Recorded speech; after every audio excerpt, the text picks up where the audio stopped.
Hello everybody, this is Dragonzilla 1991 here, and tonight's review will be on the King of the Monsters mechanical doppelgänger, MechaGodzilla.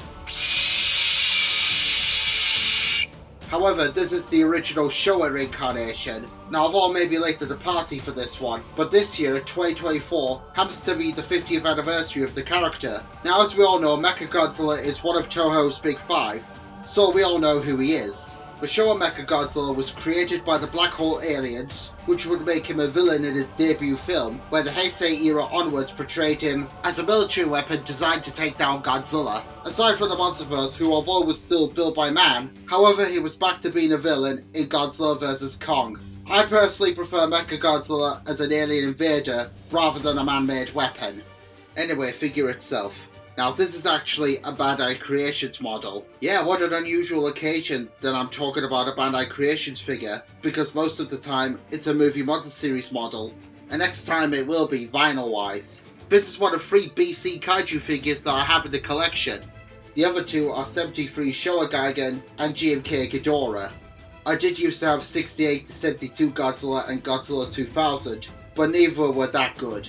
68 looked like he had a facelift, and 2000 was puggy. However, I do eventually plan to replace them with the Tamashii Nation's SH Monster Arts and vinyl models, respectfully. The first thing that you'll be quick to notice is that MechaGodzilla has his body facing sideways, and you may be wondering why is that? Well, that's because if I pose him like this, he does actually look like he is wanting a big hug, especially when the arms are pointing up. Or perhaps somebody has just asked him a very awkward question, and he's going, I don't know. So that's why I have him in this battle position. The right arm is up and aiming and locking onto his target, and the second arm is set and ready to go next. Speaking of which, you have the finger missiles on both hands, the bolts that hold the mech together, and what I assume is meant to be the ventilation for the actor to see through. There's also the red circles on both sides of his head, and this is the only incarnation of the character to possess these. I know that Singular Point MechaGodzilla also had them, but we have not yet seen that mech in action. So at present, 70s MechaGodzilla is the only version of the character to have these.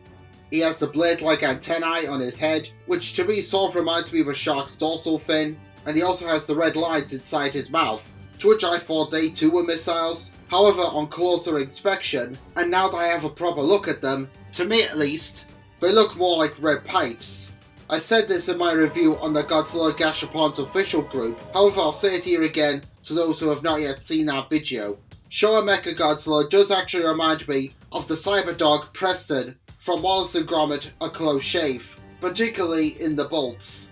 His paint job is a dull silver grey colour scheme, and his eyes are orange. He would be fully MechaGodzilla if he didn't have the MG initials on his arm, kinda like the tiny bit of hair and ear on the side of Homer Simpson's head appear to be the initials for Matt Groening. And he also has a short tail, to which I believe is the jet that makes him fly, and he's also the only incarnation to possess a blade at the end. So size comparisons time. Now I don't have a large 74 MechaGodzilla figure in the collection at present, but I do at least have the 75 Godzilla, even though it's technically the same suit, but slightly tweaked. I also don't have the majority of the 74 cast, in large at least. I did used to have the Bandai Creations King Caesar, but he's no longer part of the collection, because I gave him to my nephew a few years ago.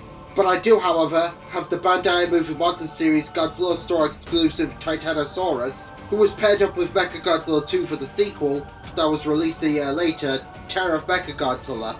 By the way, before I move on, I've taken pictures of Titanosaurus, as well as 75 Godzilla, and I've yet to write a script, but I'll be doing their review next year, because 2025 will be the character's 50th anniversary, so I might as well talk about him next year.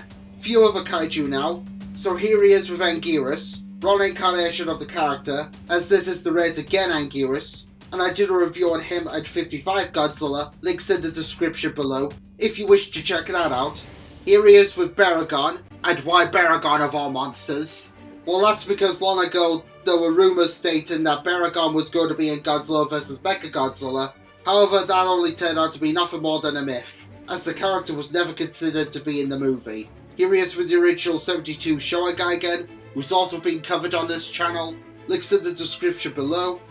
Here's 74 MechaGodzilla with Godzilla -1, again we've talked about him, link below. And here he is with his cybernegic mechanical successors, ranging from the 90s to the current Monsterverse. Well, Reiwa era to be more accurate, because the Monsterverse is primarily more of a series rather than an era. You know what I mean. So final thoughts on the Bandai Creations original Showa MechaGodzilla 1974. Yes, this is a good figure. Not great, but good. However, I do think that the movie monster series model of him is far more superior, and I would like to hopefully obtain it someday and place alongside this figure, just like I did for Gigan. This is Dragonzilla 1991 signing out. Take care, I'll see you all next time, and happy 50th anniversary to MechaGodzilla, as well as King Caesar 2. Bye for now!